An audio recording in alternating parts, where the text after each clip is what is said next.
6 is your lunch, which is only about 24, 25 minutes, and 7, 8 is also another period for you, which is probably about 45, 50 minutes. So really this is a 7-class period day with a lunch period that's somewhat shorter, and they're able to make combinations in here. If you have a 7th lunch, let's say maybe you have 6th and 8th that are broken up as one class with a lunch, so it's not very workable. But it's still a 7-period schedule with a lunch involved for 8 total. Here's a full block schedule. It's an AB day schedule where you might have, just call it periods 1, 2, 3, 4 that are about 84 minutes each with a unit lunch in between. Then the next day, you might have periods 5, 6, 7, 8. And then it would rotate back to A, back to B, etc. So that the time would work out the same, but you'd have longer class periods. Of course, with that, staff would have to get used to the fact that instead of teaching 42 minutes, now they're working in 80 to 90-minute blocks. So that's somewhat different in terms of teaching for staff. Here's a rotating drop schedule that I talked about before, where you would have 4 days. You can see each day, 4 and 8 on day 1 do not take place, 1 and 5 on day 2 don't take place, 2 and 6 and 3 and 7. So those are the periods that drop out but then rotate back in on subsequent days, and each day you have 6 periods that probably run between 55 and 60 minutes with, again, a unit lunch that may run, I've seen some schools run it in 40 minutes, I've seen some schools run it up to 50 minutes in a unit lunch. So this rotates in a 4-day block, and then it just repeats itself every 4 days. Here's a combination schedule, which here's a bell schedule that's somewhat standard in terms of 7 class periods with a lunch, but then there's some sort of rotation in where they have 86-minute blocks that might weave into these days at certain points. So this is sort of a combination schedule where they can weave these in, I guess, as needed to meet their needs. So this is a combination schedule of a traditional and a long-term block schedule that a school out there uses. I've never seen it in action, but it is used. I think this comes out of Bergen County, this one schedule here. So there's a variety of different schedules out there. Again, we're at the 9-period day schedule. But I know previously the rotating block was a schedule that came up, and I think there was even a presentation here done a couple of years ago on it. But this is just an overview of what's going on out there. I know Mr. Marquardt wants to talk a little bit about what some of these schools in Somerset County do in terms of their schedules. Thanks, Mr. Krause. Yeah, we just took a little bit of a quick look because we often find ourselves in meetings with our peers in Somerset County. Not every school district in Somerset County has a high school. Obviously, some of the smaller districts or K-8 districts, they send their students to regional high schools. So you have fewer high schools than you have school districts in Somerset County. We just took a look at the high schools in Somerset County to see what they were doing in addition to some of the schools around the state that have a variety of schedules. There is a variety of schedules in Somerset County as well. Not too many schools are doing the A-day, B-day block, the full block schedule that Mr. Krause described with the 80-plus minute periods. That's happening in a couple districts in Montgomery and Boundbrook. You'll notice it says 5 periods because one of the periods is their unit lunch. So all of these period totals include the lunch. Many of the school districts are using typical 42-minute periods, as we have here at Ridge, and others like Watchung Hills Regional, Somerset County, Franklin in Somerset County, they're using a rotating drop schedule. So it is a bit of a mixed bag. We're starting to see more and more over time. Different districts are looking to consider alternative schedules. I've heard rumors that there are other schools in Somerset County considering a rotating drop type schedule with the 6 periods that meet per day.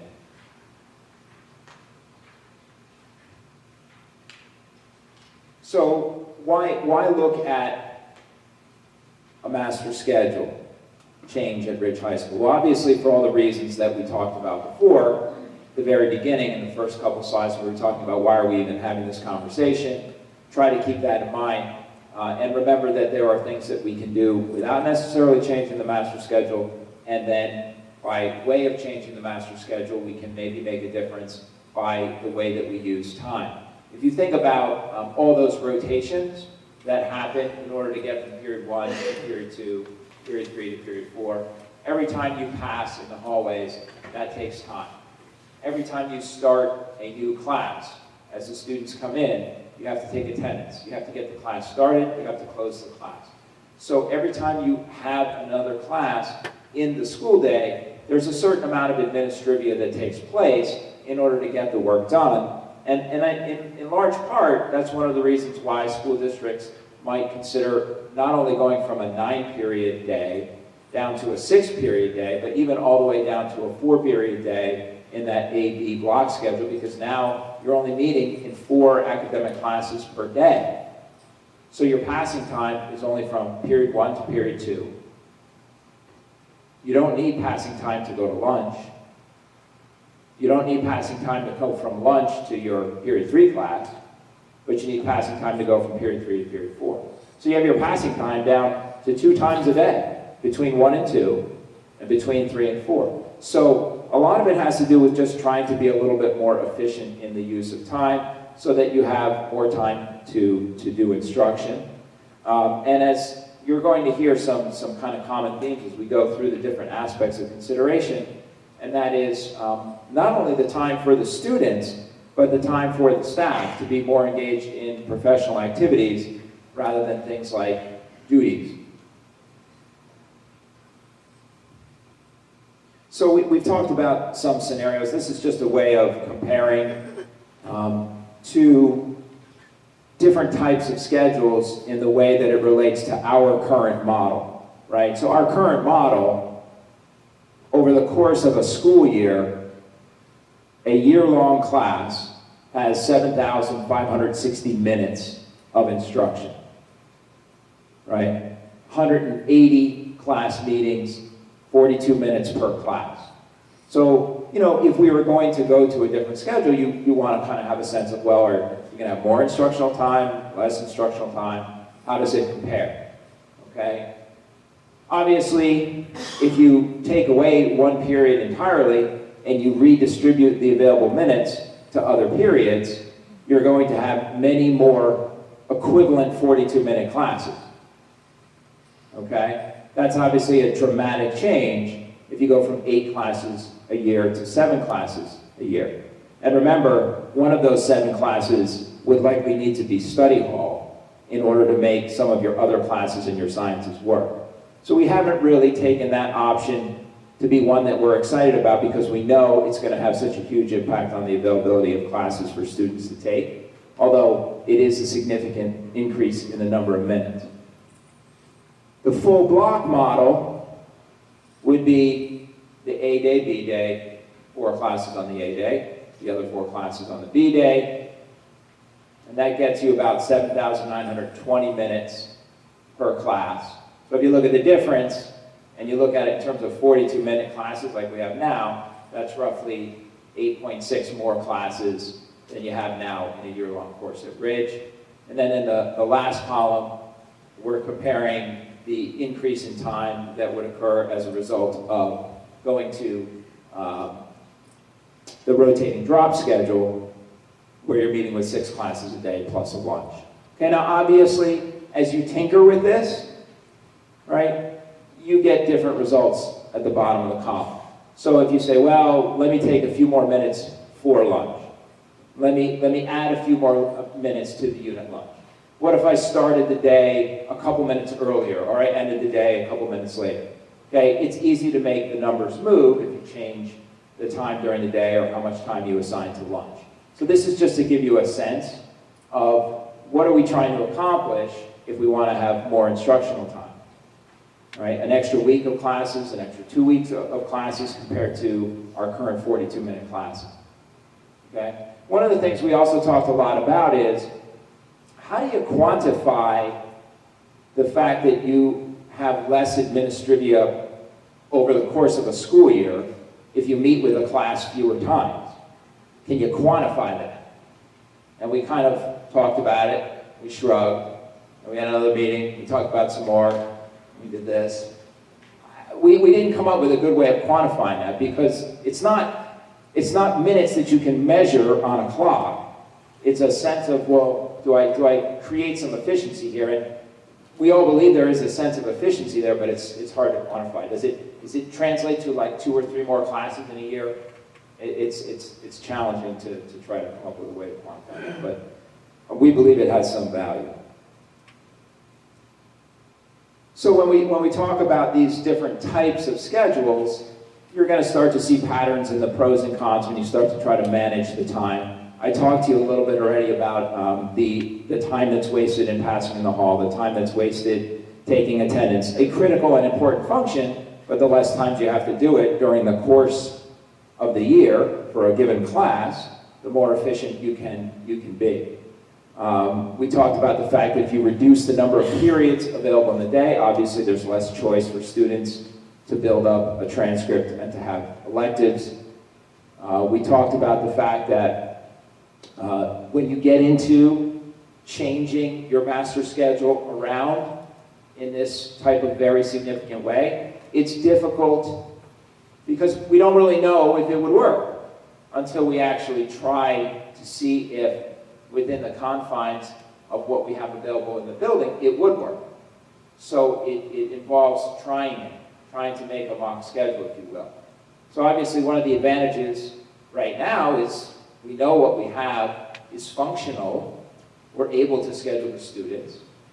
They are successful, they're doing well, we're pleased with that. But again, we don't want to sit back and say, well, it's not worth looking at it.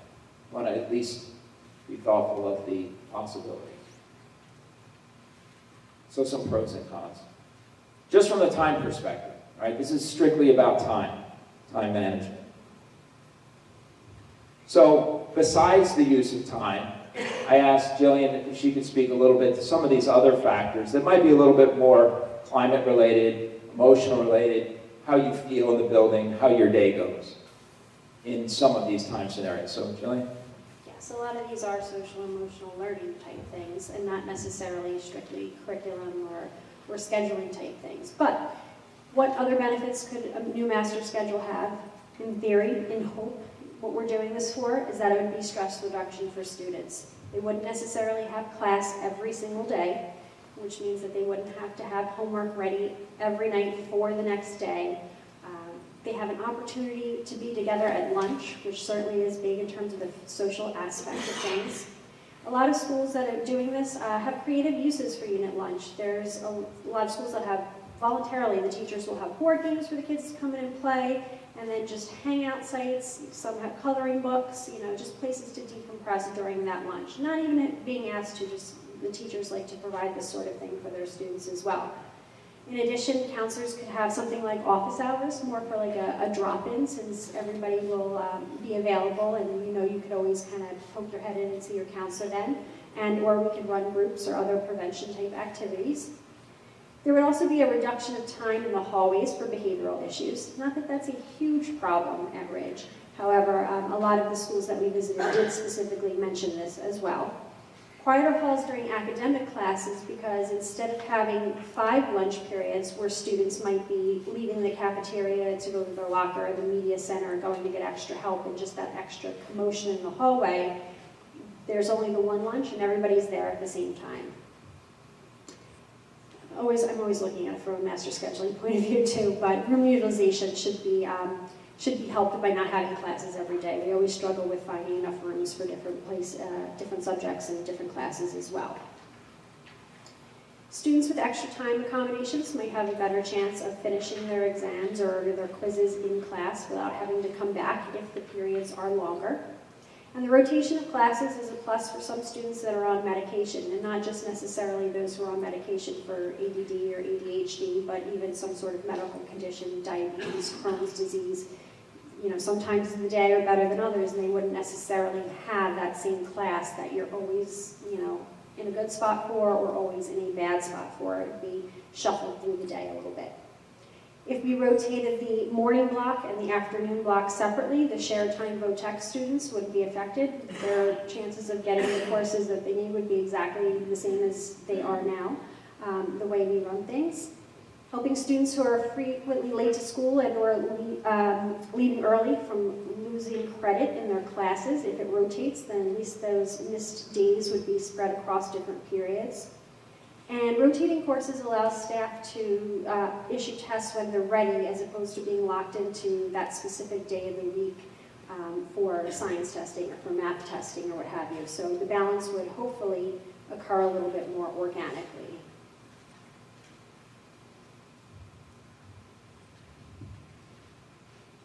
Okay.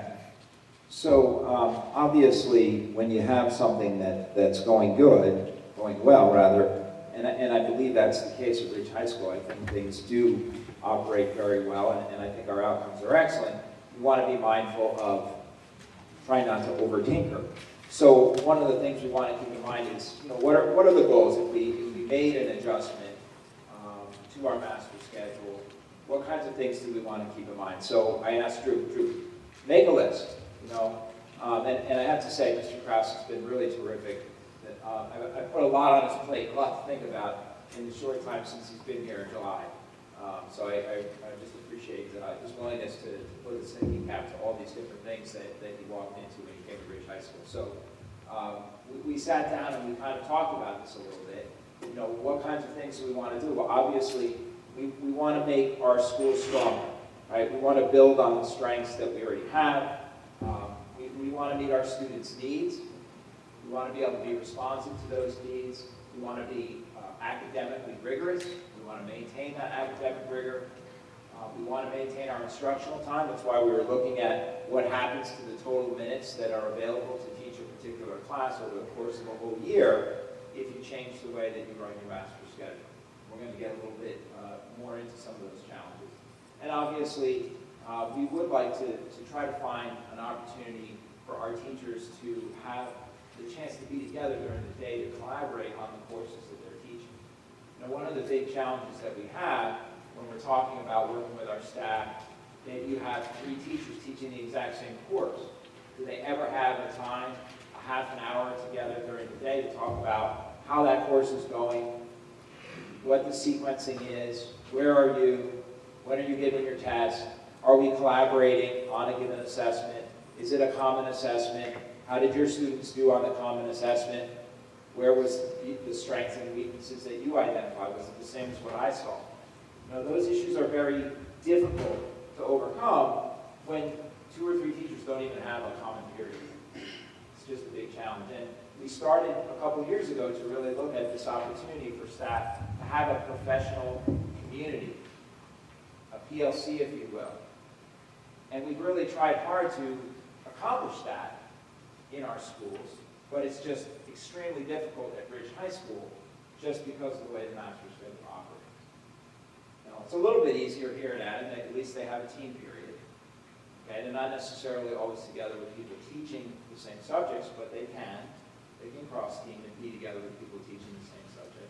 And they have an opportunity to be professionals within the team. It's just a much different can of worms at Ridge, the way it's structured right now.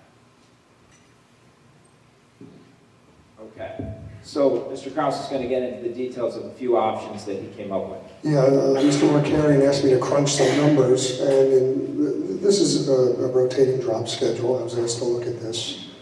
And in speaking about this and thinking about it, there are 2 things that I think about when it comes to this and in speaking to people is, you can gain instructional time and you can give kids a break. I mean, those are 2 overriding themes here. So what I did is I took our current schedule, the time amount, we have 410 minutes in the day. If you do that and you create a rotating drop schedule, these periods end up being 58 minutes with a 46-minute unit lunch. You would gain, as you crunch the numbers, 6.4, I think this was referenced before, 42-minute periods over the course of the year. I think it's about 270 minutes by doing this. And this is just one example of what you could run here, right? I then started thinking, okay, how can we gain even more time while still maintaining, the semblance of a school day, and we're not in school till 3 o'clock in the afternoon.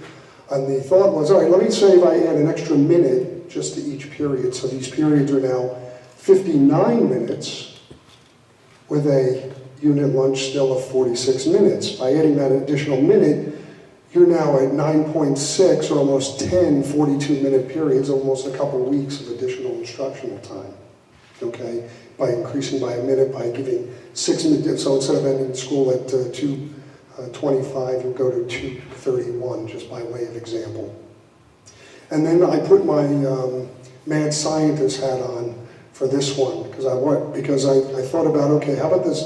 We keep talking about a mandatory study hall, and I thought to myself, is there a way to weave in study hall without losing time and without kids losing a chance to get an elective? I mean, I think that's something that has come up. And so I said, okay, if we added 2 minutes to the day instead of going from, till 2:25, we went to 2:27, let's say.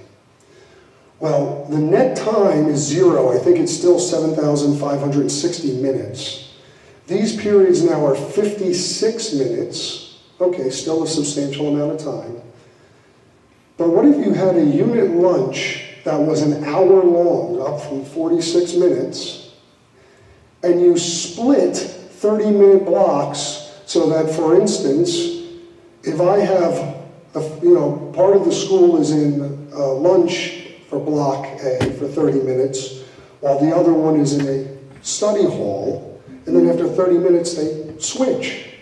So this way, students would get a mandatory study hall of 30 minutes, which would occur during this block, and then have also 30 minutes to eat. You'd be sort of splitting the school in half, or half are at lunch for the first half part of it, while the others are in a study hall, and then after 30 minutes they flip-flop. And that was just a thought I had, by splitting 30 minutes here, to weave in a study hall without someone losing a class by enlarging this middle block and still maintaining time at net 0. It might not increase our time, but we're not losing any time. So I just thought I'd try to get inventive there with the thought of study hall, because as you saw in that survey, kids feel that study hall is important. They use it. So this was sort of a hybrid model that I put together here by enlarging this block of time to an hour from 46 minutes with a small decrease in this time, but no loss of time overall. It's just a net 0. Okay, so that's just 3 options I threw together. Thanks. So we want to get into challenges a little bit in making changes, and when we looked at this issue a couple years ago, there were a few things that haven't gone away when it comes to looking at different schedules, and that's part of the reason why I asked Mr. Fackelman and Mr. Miziak to be here to kind of talk to us a little bit about some of the challenges in the music program and in getting our science labs to work. So Mr. Fackelman? Thank you. So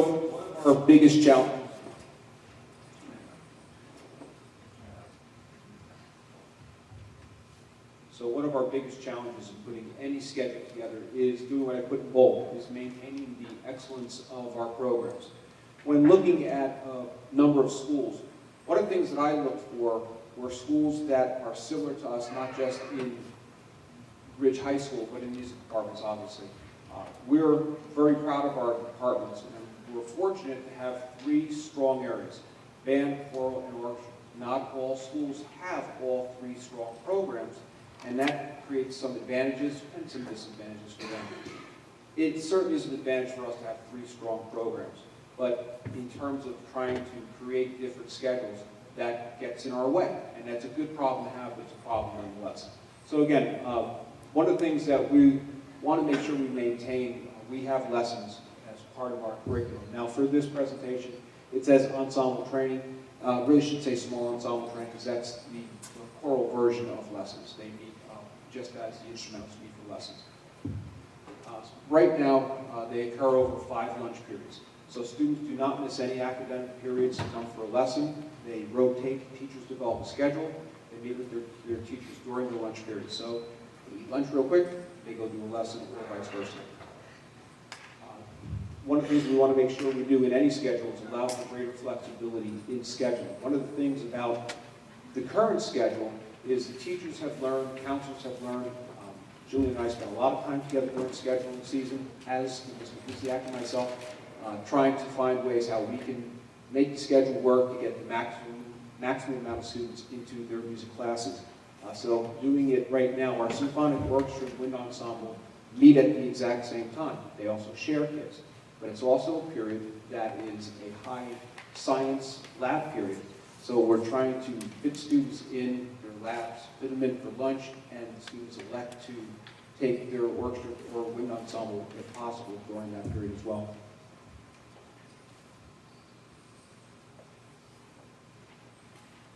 So in looking at what other schools are doing, all the schedules that Mr. Krause talked about, the schools that I looked at are all doing all the same different things. So we have, again, 3 different programs that we all have. These schools that are most comparable to us all have that rotating drop schedule.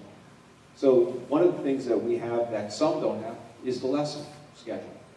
And the way they're doing their lesson schedule, some will do it during a study hall, some will do it during a rotating period that exists throughout the entire school day.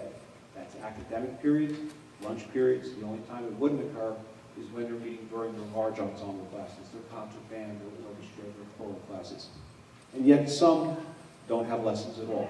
And ironically, those schools have been reaching out to us to see how they can get lessons in place. We met with a couple of them already, so it's a problem for them. It's a problem that we don't have, but we're trying to figure that whole schedule out.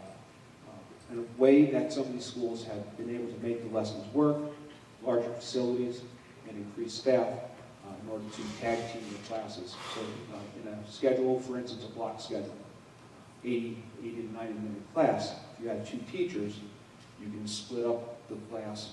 One works with most of the students and they will take kids in for their lessons. You would do away with your lesson schedule at that point, you just wouldn't need it. So that's pretty much what we're looking at for music. So Mr. Kusiak in science.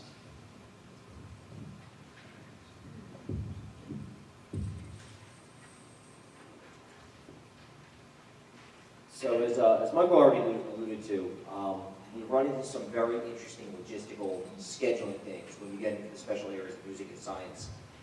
I liken it to doing a Ken-Ken, which for those of you who've ever done a Sudoku, it's a series of 9 Sudokus all stacked together to find that one magical tessellation that works out. It is 2 to 3 days of hand scheduling teachers and periods and rotations currently to make that work. So as we look at that, these are all things that we have to consider with scheduling options just to make science run.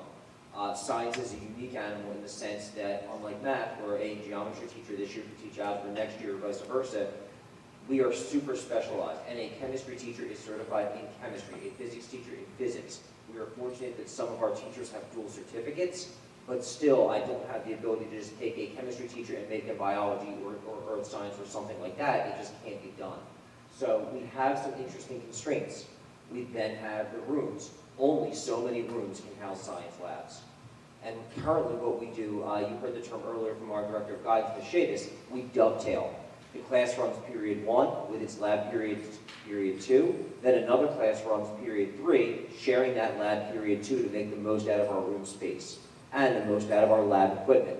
We actually dedicate the rooms. There's a room that runs for AP Chemistry, and all the AP Chemistry runs in there. 2 instructors share the space. There's a room for AP Physics 1. 2 instructors share the space. Honors Physics, AP Bio, etc., etc. We actually stack like that to maximize our space and minimize our cost on lab expenditures by not having multiple costly setups in multiple rooms. Again, things we would have to look at if we're changing the schedule. Can we continue to stack like that? So as we investigate things, and as we look at what we have up there, you'll notice that I crossed out an option that says no labs. Similar to Michael, I reached out to other districts comparable to us, socioeconomically, achievement-wise, size-wise, and what they're doing. Many have switched to a rotating drop, and I got some interesting feedback. A couple of absolutely no consideration scenarios. There are districts that require that the students give up all of their lunch if they are AP or honor students in order to fit their science labs in. That is a no-win scenario from SEL and so many of our other considerations and things that we kind of took off the table right away. There are other districts that when they switch their schedule, stopped running science labs. Their programs are not as strong as ours, and I think that is an absolute no-win scenario for us as well. As Mr. Mark Heron pointed out, in these models, you go up with minutes everywhere but science. Lab science would take an instructional hit in time, and you're looking to minimize how that hit would be panned out based on if we can dovetail it into study halls or part of lunch. That third option, Mr. Krause noted that instead of the study hall, when a student has a period 3 class, instead of going to study hall, they would stay for lab 1 day out of the 4-day cycle. It gives us flexibility, but there's a constraint there, both for students and staff. Periods 3 and 5 back up to lunch on the same day. A teacher cannot teach both periods 3 and 5 because then they would have their lab day eating all of the lunch period. Our students who double up on AP Sciences also can't have a period 3 and period 5 combination. And there are other test solutions of that have those combinations that don't work as well. All things that we would have to analyze as we move forward. I did get some interesting data from some districts that did change their schedules. Despite the loss of instruction time, no impact to student grades, no impact to AP, SAT 2 subject tests, PSAT, etc., and no impact overall to how they're being viewed by the college application process. Anecdotally, these districts did note that to do that, their science classes were assigning larger summer assignments, more homework, specifically as they got close to the AP test time and they were running short on time, to say, hey, we're not going to hit this chapter, here's a packet that will get you through, best of luck, come see me for help. So I'm cautious about how we move forward with that, if that is a factor of our program.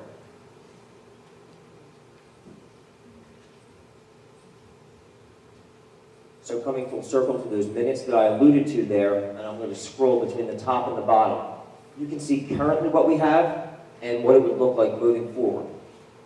Currently, our 2 levels of CP, CP Conceptual, CP Mathematical, and our honors classes, which have 1 lab day in a 5-day, currently weekday-based cycle, you get a little over 9,000 instructional minutes. AP, because of the double lab, you go up to 10,500 minutes. We stay pretty close. If you look where it says 30 minutes from lunch, once per 4-day cycle, you stay pretty close. On a 4-day cycle, what actually happens is once every 4 weeks, that class will have 2 meetings in a week. If it meets on a Monday, it will also meet on a Friday. So unlike our current system of 1 lab per week, you would periodically get 2 lab periods per week. You come up pretty close, 9,072 versus 8,910. We are falling short. Districts that have made that switch have used that anecdotal, the numbers you cannot quantify, the restart times that you don't have to, no do now, no attendance, no exit ticket because you're restarting the class fewer times. They say that that comes out in the wash and that is where you break even. With AP, it scares me a little bit more because you're losing a little bit more time there. It's a bigger chunk of time. Again, saying that because you have what used to be a lesson, what used to be 1 day, you now get more done with. And it does involve a different approach to the instruction, but again, from the districts I've talked to that have made the switch, they say that that does come out in the wash. You can keep the minutes close, but to completely lose the lab periods, our program as it exists would not survive that.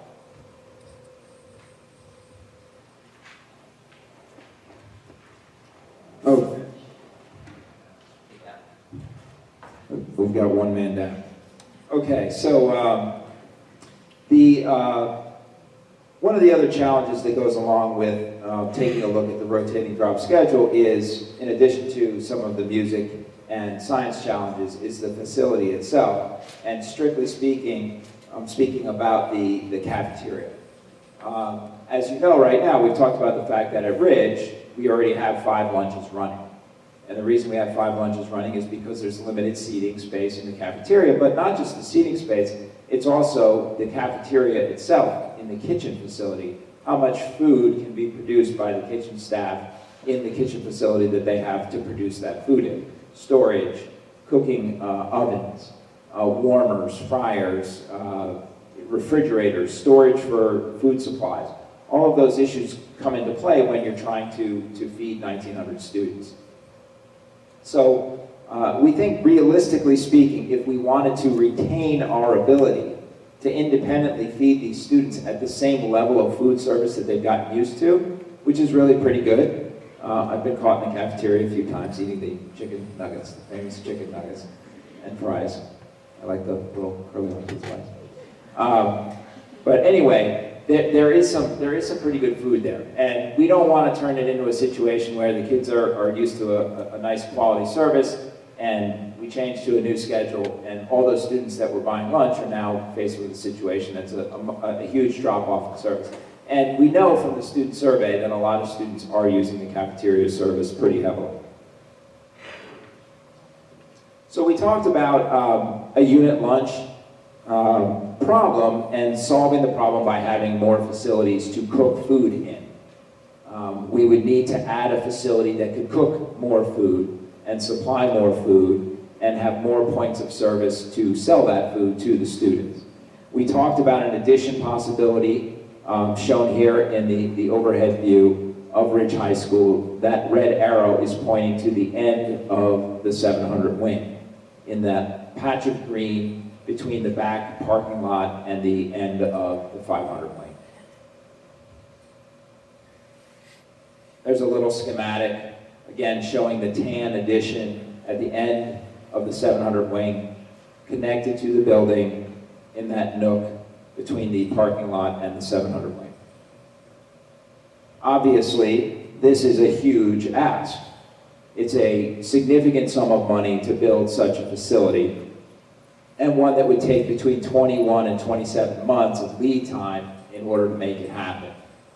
You have to, assuming that we were to move forward and the board were to approve an architect, the architect has to do the design, has to put together the bid documents, has to put all the specifications together, has to put the project out to bid. Bidders have to have time to look at the packet, come back with proposals, you have to vet a contract and the lowest responsible bidder, and then you have to put shovel to earth and get the thing built. The whole process would take probably about 2 years, 21 to 27 months. Financing such a project might involve lease payment, borrowing money over 5 years, as well as dipping into capital reserves. And we estimate from working with our food service consultants that there actually be a loss in food service program revenue in the first year because you're changing the program and it's going to naturally kind of dip until you get things running smoothly. We'd have to add kitchen staff to work in the new kitchen. We'd have to add custodial staff because students are going to be eating a unit lunch all at once, 1,800 kids. You're going to have more areas to clean up. You're going to need staff to handle that. There is a possibility of labor costs going up because there's conversations going on about minimum wage increases. We don't know if that's going to happen or not, but it could over time. So the budgetary impact in that first year, in addition to the cost of building the facility, on an annual basis, the first year you're looking at a hit of 162 to 212,000, and then going forward, assuming your revenue ticks back up and you're not taking a loss in revenue anymore after the first year, you're looking somewhere at $100,000 to $150,000 in labor costs for the kitchen staff and the custodial staff in order to make this work. So, you know, we looked at other options. What else could we do? Could we try to do, you know, there's some wide hallways, there's some big areas, there's that space out in front of the PAC, there's a big space in front of the new gym. You know, could we have like the hot dog cart come in and do some kiosk sales, you know, Sabrettes, my favorite. You know, I'm not saying that's not a possibility. I think that it represents a big drop-off for our students. It's a major challenge because we still wouldn't be able to produce the food for the unit lunch. You'd be trying to bring in food to get to the kiosk to sell to the students. I would expect a lot of packaged things and the possibility of some real drop-off in the level of service that the kids are used to having. We estimate there would be an ongoing revenue loss in that model, trying to maintain the same level of revenue with a much different level of service. We don't think that's going to happen. We think we'd lose money on an annual basis. The food service program generates a profit, and that profit gets reinvested back into the food service program. So you're losing over $100,000 a year, we estimate, in the revenue that the program generates. And you're going to have the same issues with labor costs because you're going to have people staffing the kiosk, and you still have to have the custodians cleaning up for the 1,800 kids eating all around the building. Obviously, in the cafeteria scenario, if you're building a new kitchen a facility, you could take a look at, could I build above that facility an eating area? You could pick up some seating for students that way. In the kiosk model, you're working with the seating space you have. Kids are going to be eating in hallway areas, potentially setting up places for them to eat in the gymnasium, because your cafeteria right now only holds about 400 kids. So you have a lot of challenges with the kiosk model, and probably a bigger hit in terms of startup costs to have warmers, mobile facilities of some kind. Where do you store those things? Clutter in the hallways. I'm not saying it's impossible, it just might get a little ugly.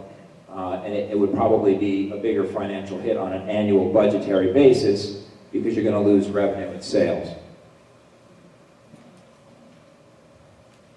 Okay, so curriculum in general.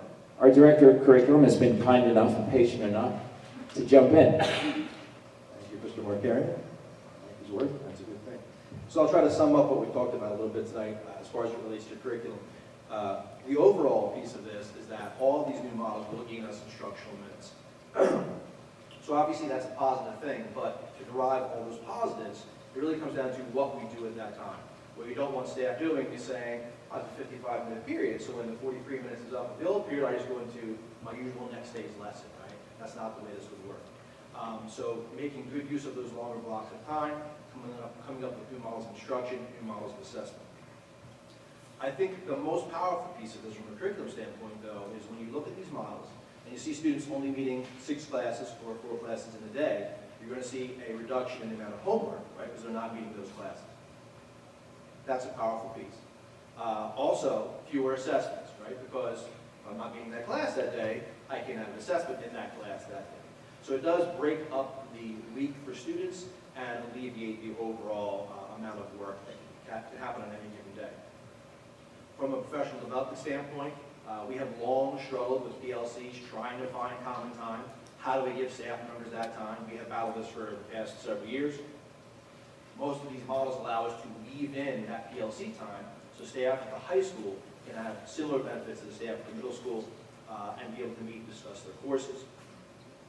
Also, having a unit lunch allows teachers to be free so students can meet with their own teacher, not necessarily the model we have now where we might have you're meeting with a math teacher, but maybe not your math teacher.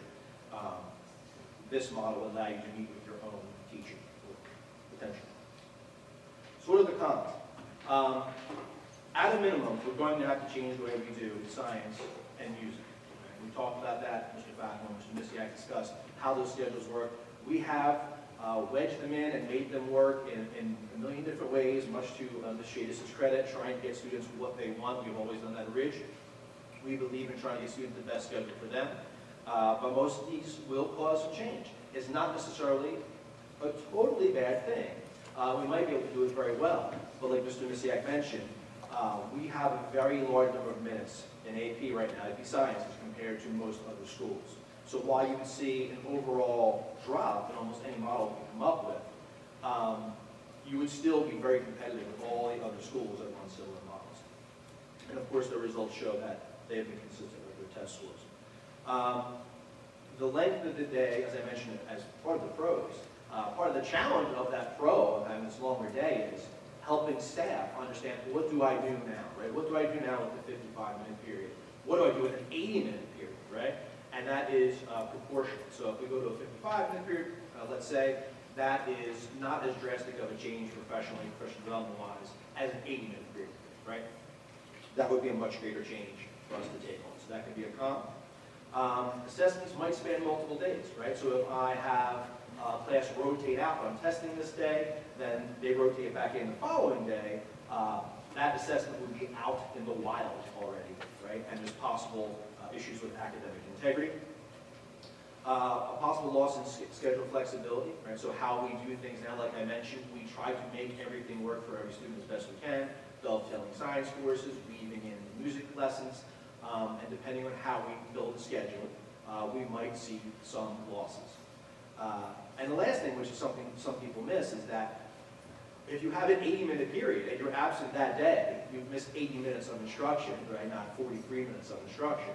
On the other hand, the pro of that is you didn't miss one of your classes because that class didn't happen that day, right? So it is a very odd circumstance where you miss much more of one class by being absent, but nothing in another class because it either rotated out or it's the A block, B block schedule, right? So all these schedules that shift days have some very interesting pieces. I will say personally, I do have 2 high schoolers, and I don't always like to interject personal anecdotes, but they do have a schedule. They go to school in a rotating drop schedule, and I have seen some positives of it. So there are some negatives that I've seen, but definitely the rotating out of homework and assessments is a real thing. I've seen it, I witnessed it, so that is a strong positive. We just have to realize that there's not all positive. Any schedule we go to is going to have some negatives that we're going to have to deal with and adjust. And I believe I will hand it off.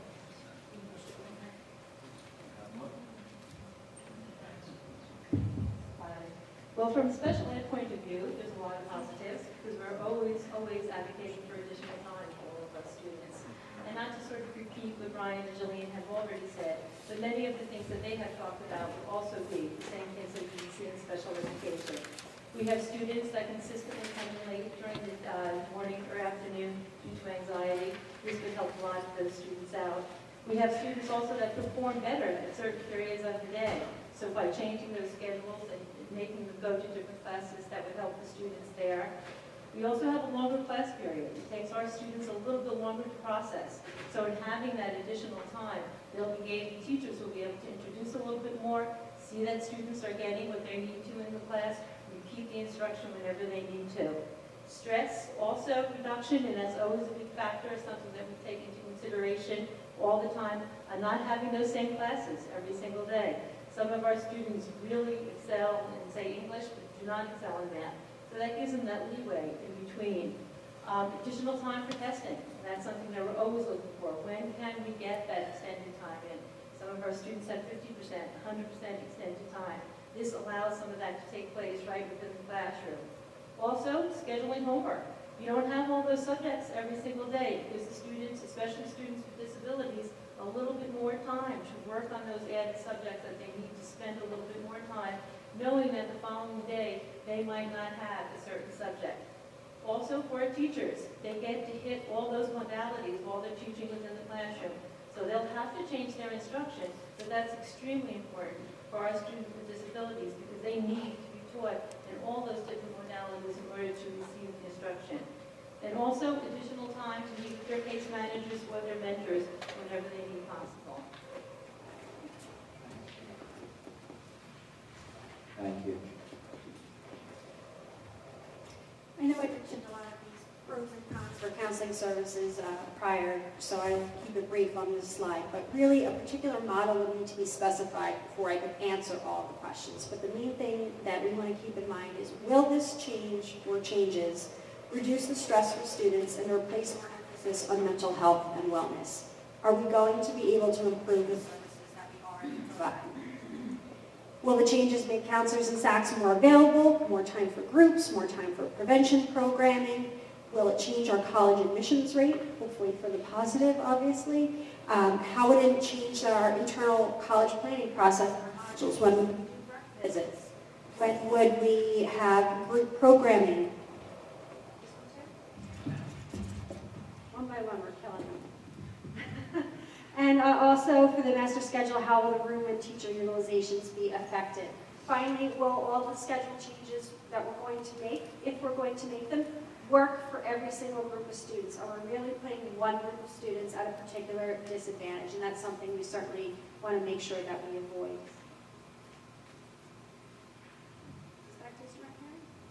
Yes, it's back to Mr. Markarian. Thank you. So obviously there's a lot to think about. Some things don't fit neatly into the categories that we've tried to create this evening, so I kind of created the other slide. We do have traveling teachers that sometimes go specifically between Ridge and Annan, but in other areas as well, for services for students. So when you jiggle around the schedule and they have to rotate periods, it could create some challenges in trying to get a teacher's schedule to work to get between two buildings. We do have to take into account part-time VOTEC students, which we think we would be able to do. Collective bargaining agreements, obviously, we do have a teacher's contract. The teacher's contract does have specifications in it about their workday. We'd have to analyze that. Staff development, everyone's alluded to the fact that if we have longer periods, we need to work with our staff a little bit to help them manage the best use of that increased time. And finally, crafting a master schedule that meets the needs of all the students within the limitations of the facility. And doing that is really a project in draft work. It would need to be drafted out to see how well things could work. Just wanted to add a quick slide. We've had many conversations with people from all over the state in various schools. These are some of the schools that we've taken a look at that use rotating drop. And we finally get to where do we go next? Where do we go from here? Well, one of the things I wanted to point out, speaking about time, is when we take a look at the time frame of handling unit lunch. If we wanted to handle unit lunch by having a new kitchen facility, possibly some cafeteria seating above it, a project that takes 21 to 27 months, you're really looking at the 2021 school year. You would need the 18-19 and the 19-20 school year to make that happen. So there's still some time before this school year is over, before that decision would need to be made that would still give you over 24 months to work on having a facility prepared if we wanted to open school in September of the 2021 school year with a new kitchen facility. So we still have some time. And the other aspect of this that I think comes into play is what's going on with enrollment, what's going on with our students. We have seen a declining enrollment, 50 to 100 students in each of the last several years. We've been slowly going down. Would that trend continue? That's something that the Board of Education has retained a demographer to take a look at, to try to give us some more information on that, which obviously could have an impact in a decision to spend money to enlarge a facility if in fact enrollment may be going down and down and down in the long term. So we can take a little bit more time to take a look at that. Obviously we want to collect thoughts from stakeholders and the Board of Education. This has taken a while. I realize that we are getting later into the evening, so we can do some of that tonight, or if the board wants to have that conversation at a future meeting, of course we could do that, but we'd be happy to take questions tonight and collect some feedback from the Board of Ed members. And regardless, we want to look to continue to do things at Ridge High School to try to make culture and climate, to try to make our academic success as good as it can be, independent of what may or may not happen with the master schedule. And we included an appendix slide that was referenced way back up at the beginning when we were talking about why we're having this conversation in the first place. And that obviously will be available for you when we load this up on our district website, so you can take a look at that. So we'd like to take some board member questions.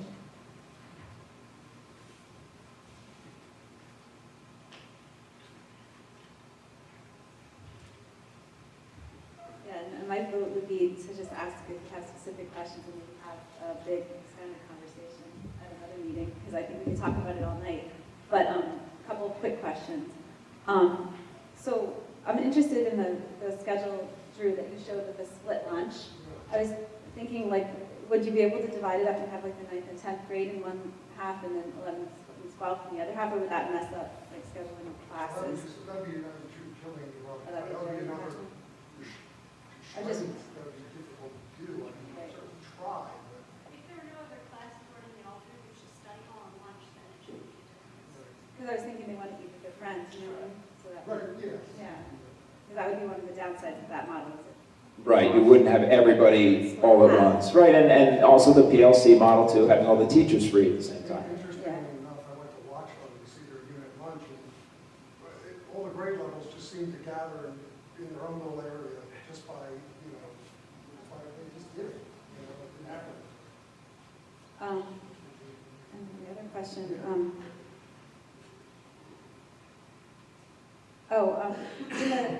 in this model with the rotating drop, the teachers have their lunch during lunch too, right? Or not? It wouldn't necessarily have to be that way. It wouldn't necessarily have to be that way, but the idea of the unit lunch is that they could. Right. Everyone could have that block of time. Now, we may have to create some schedules for the purpose of supervising students, a little bit of teacher help to do that, possibly by days of the week, by splitting the unit lunch, by departments maybe. Some days departments might be helping to monitor students, and other days they're free to have meetings. So you might rotate, maybe every 5th day, the department's got to help do supervision, and the other 4 days, they could do meetings if they wanted to. So I forget who mentioned like students going for extra help, and it sounded like the teachers would be off. Exactly, right, Trying to get right. extra help in lunch. Right. So that, that speaks to the contract a little bit too, making sure the staff have a duty-free lunch period and time for planning and preparation too. Do we know when the demographer's report is going to come in? This winter, we're hoping by the end of January. We'd like to get him in for our second meeting in January, or at least have his report. But if not January, hopefully February. If we're going to have an extended conversation, I think it's premature until we see those demographic projections.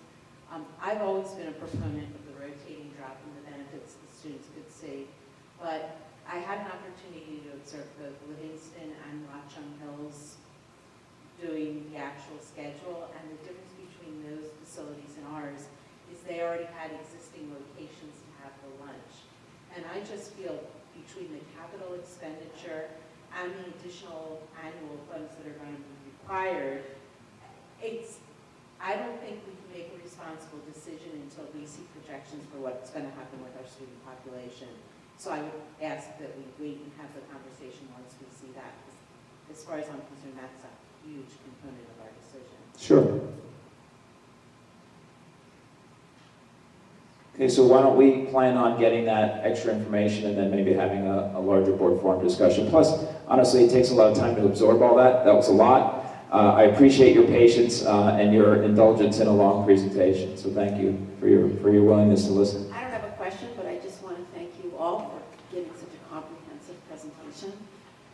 There was a lot of information to digest. You're welcome. And the board is asking if everyone will humor us. We just humor us. We're going to take a 5-minute break before we go back on this. I would encourage everybody, take a cookie break, have some warm apple cider, and then we'll get back to our regular agenda. So maybe 5 to 7 minutes.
All right. I think we're ready to go again. I hope everyone took a lot of cookies because there are a lot out there. We are now up to item number 10, which is the superintendent's report. And I believe there are 4 items for us to vote on. May I have a motion, please? Dr. Dunton, may I have a second? Mrs. Wooldridge, Mr. Markarian, would you like to explain the items, please? Yes, thank you. We have our standard HIB report. We have a couple of new extracurricular clubs, a college research project, and the annual approval for the Ridge Varsity Competition cheerleading trip to Florida, which we have on an annual basis because it is an overnight trip requiring board approval. Are there any questions on any of these items? Just curious about the research project that it's about, because I happen to know who the student is. Well, funny you should ask, because Ms. Jones is here. Would you like to come up and just take a moment to explain what your project is?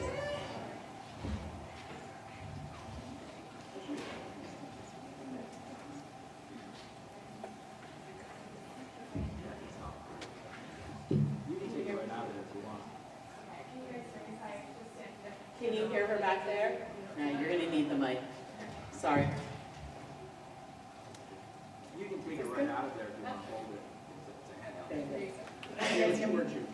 That's great. Okay, so I'm in the psychology department at Cornell, and I'm interested in how kids think about language. So this study is looking at which parts of the body, specifically, kids think are important for language. So we have 2 aliens, and they have movable Velcro parts, and we ask kids to take parts that they think are least critical for language off of one alien and put them on a new alien to give it the ability to speak the language, and then we ask them to take parts off of another alien that they think are not important for speaking language. So we're looking at kids 3 to 10, so I was hoping for approval to research kids at the elementary schools in Bernards Township, yes, I'm hoping to test about 100 kids. It would just involve asking a couple questions. It takes about 5 minutes per child. That's about it. I'm happy to answer any other questions or concerns you guys may have. Yes. Would you be working with different grade levels? Yes, I would hope to go through all the different grade levels since I'm looking at about 5 to 10-year-olds.